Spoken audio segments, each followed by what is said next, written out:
Once this goes in flat, flush to the metal, and just start cleaning around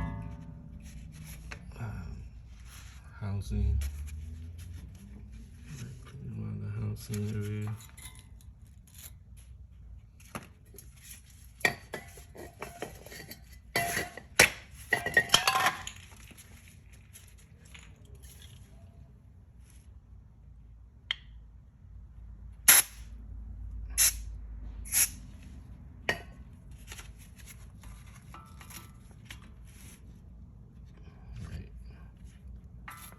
Once these are done, just do reverse install.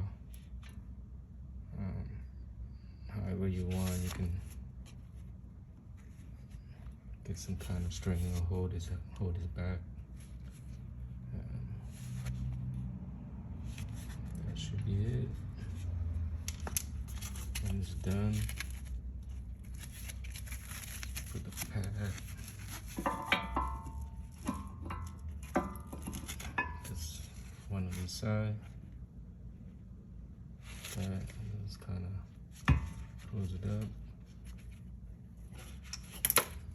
And just put grease in here, so it's lubricant, so it slides back and forth.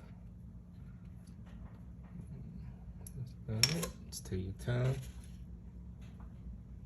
And that's for the wheel brakes, Mazda 6 2004.